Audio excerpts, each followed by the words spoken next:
Hello, my name is Jason Schenker. I'm with Prestige Economics. I'm an analyst. My question is, you've said that in the communique you're going to keep production levels relatively where they are, even though we're going to a rising demand scenario. Does that represent, in a way, a firm commitment of a quota reintroduction, or is that just a guideline? Thank you. No, this 30 million is our ceiling that everybody should abide by it, including Libya, as we said now and into the future. Of course, Libya, maybe you heard it today, they're producing 1 million. They need maybe another 600,000 barrels a day, maybe 300,000 barrels a day in the first quarter, and the rest will be in the second quarter. So, in this 30 million, we have to accommodate Libya too. But this is the ceiling that we agree that we are not going to bypass it. We're going to adhere to it. Okay, John, I'll take you. Microphone. Thank you. Thank you. John Hall, independent energy analyst from London. I think it's a very wise decision, what you've done. Very, very good move. I'm always concerned about the effect of price on world economic growth. Back in 2008, I suggested to Dr. Khalil, who was the president then, that the high price of oil had an impact on the financial crisis then. He disagreed with me. The following year, there was concern in OPEC that as the price of oil rose from $60 to $80 a barrel, it would inhibit recovery and OPEC would get the blame for it. And here we are today, world economic debt, the situation is terrible. We have Eurozone debt, we have trouble in the US, we have a slowdown. We have the price of oil consistently above $100 a barrel, including the basket. And I just wondered how aware you are, if you believe there's an impact at all on economic growth, well, the high oil price has an impact on economic growth. Thank you. I think OPEC always would like to balance the market. You know, when Libya went out of the production, our member country was able to compensate for Libya. Now, in our opinion, that this current price is really comfortable and reasonable for both the producers and consumers, and will not affect the economic growth. I think the economic growth is really affected by something else other than the oil price. Samira? Okay. Does the president want to say? Samira? Yeah, Samira Kawar from Petroleum Argus. My question is, this 30 million figure that you've agreed, is it an average of production over a number of months? And if so, how many months? And are these numbers from secondary sources, or are they from the monthly oil report of OPEC? How was this figure achieved? And also, does it include Iraq? Let me first say something. I think this meeting was successful. First of all, I must admit that it is the efforts of the president, the minister of Iran, that he really made a great effort to bring the ministers together to agree on this solution. Secondly, this is either you take it as an average, or the last month it's always 30 million. So we think this is the 30 million that the market will absorb, this 30 million with no difficulties. Yes, this is including Iraq. This is for the 12 member countries. Jamie Webster from PFC Energy. So you're saying that this is a tacit readmission of Iraq within the quota system? No, it does not. It does not. But this is the present production of Iraq, and of course this number will be reviewed again in June, 6 months from now. So but it does include Iraq at this present production. Okay, let's take one from there now. Good afternoon, Mr. Badri. Antonio Sanchez with EFE, the Spanish news agency. Could you say that the agreement today solve all the breaches, all the divisions within the OPEC, or would you say that there is still some countries not completely agree with? Would you agree today? This meeting brought the spirit of the cooperation of OPEC that maybe I may say that we lost in the last meeting, but I think this meeting we brought all of us together, and we have really a very successful and fruitful meeting. Let's take behind him there. Okay. Amir Paivar, BBC Persian. I will ask the question both in English and Farsi. We need it for the TV, if I may. 6 months ago, at the same room, in the same session, we didn't have a consensus. What has changed between then and now is Libya is coming back, and the prospect for growth, for economic growth, is worse. The debt crisis in Europe has worsened. This is a question for His Excellency Qasemi. Would you say that you came here with an agenda from Tehran to agree as a goodwill gesture to Saudi in light of the increasing tensions between Iran and the West? سوال من از آقای مهندس قاسمیه. اونچه که بین 6 ماه قبل و الان فرق کرده بخشی برمیگرده به بد شدن اوضاع اقتصادی. لیبی هم داره برمیگرده تولیدش به بازار، ولی با این همه اوپک تصمیم گرفته که سطح تولید خودش رو 30 میلیون بشکه نگه داره. آیا این نشانه ای از حسن نیت مشخصا ایران به عربستان و اوپک؟ چون آقای دبیرکل گفتن که این توافق رو مرهون در واقع اقدام شما میدونن. ولی ببینید بحث‌های خوبی در جلسه بسته شد. آقای دبیرکل گزارش دادن، وضع بازار رو و آینده و نگرانی بازار رو گزارش دادن. There were good discussions, and as His Excellency the Secretary General said in the closed meeting. بحث‌های خیلی خوبی بین اعضا صورت گرفت.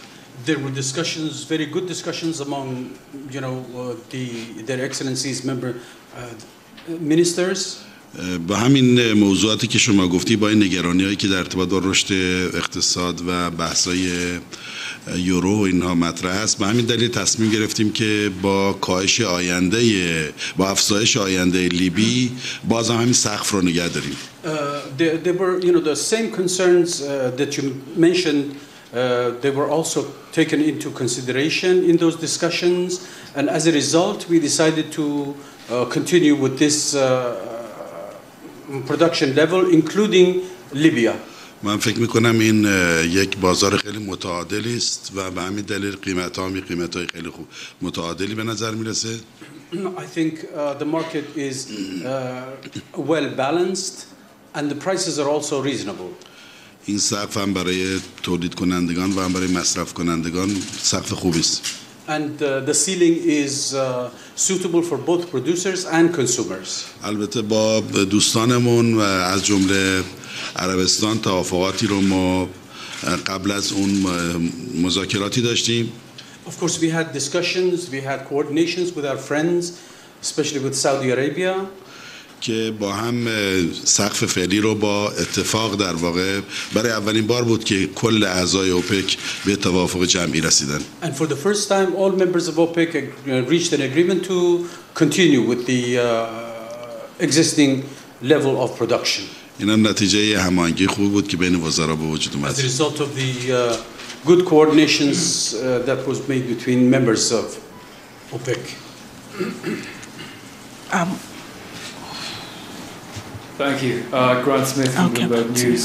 Could I ask if, as part of the agreement, the countries who increased supply to make up for Libya agreed that to keep production level at 30 million, that they would cut back as Libyan supply increases? Libya will continue its production as planned. I'm sure you heard the minister today told you about their plans for the future, and so Libya will be accommodated within this 30 million. So, of course, countries that I don't want to name countries, but countries that produce more, they will give a floor to Libya to continue its production. Okay.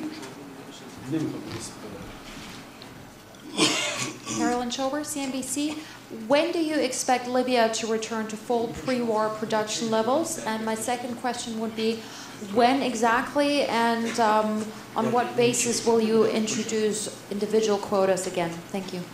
As I told you, that Libya will produce 1 million in 6 months. A lot of people were really not believing what I said, but Libya was able, I think last night, were able to reach 1 million barrel a day, and they will reach 1.3 million barrel a day at the end of the first quarter, and 1.6 at the end of the second quarter. So Libya, as we see it now, as we have been informed, as the progress they are making, very fast progress, that they will go back to their previous production at the end of June of 2012.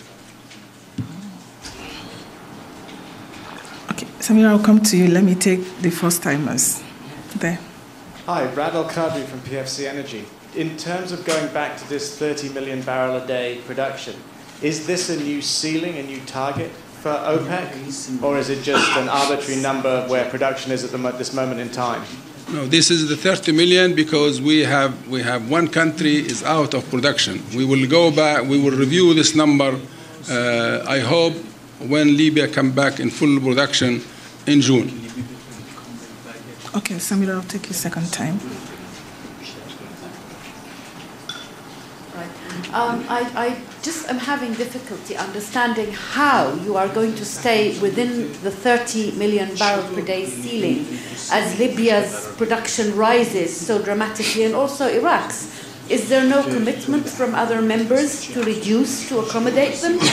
This is, I think, the most important of the market is that we are not going to produce more than 30 million, including Libya. This is the most important thing. So how we're going to do it, this is how we agreed on it inside the meeting. Okay. Yeah. Good afternoon, Mr. Minister. Michael Rothman from Cornerstone Analytics. You set the quota below current market production. Is OPEC trying to signal that it wants to defend current prices of $110 a barrel? Thank you.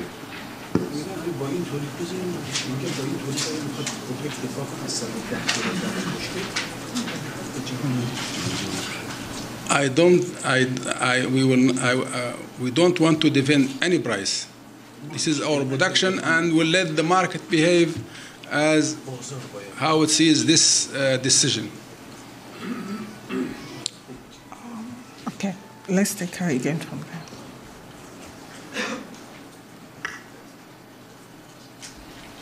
EQ on CBS Radio.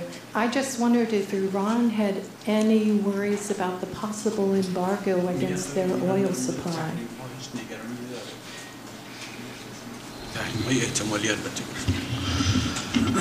به نظر نمیرسه که نفت ایران تحریم بشه و ما جای نگران نیست. Iran's crude oil does not seem to be a subject of embargo. I don't think it will be embargoed, really.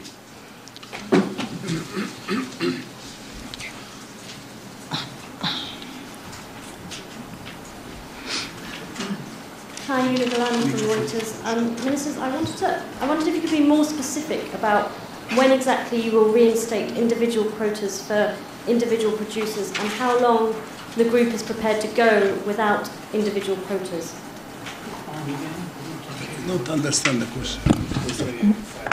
When will you introduce individual quotas for each member country, and how long? I just answered the question. When Libya is back into production, back into full production. Okay. 5 minutes. Hello, my name is Naoki Higuchi from Japanese daily newspaper Mainichi Shimbun.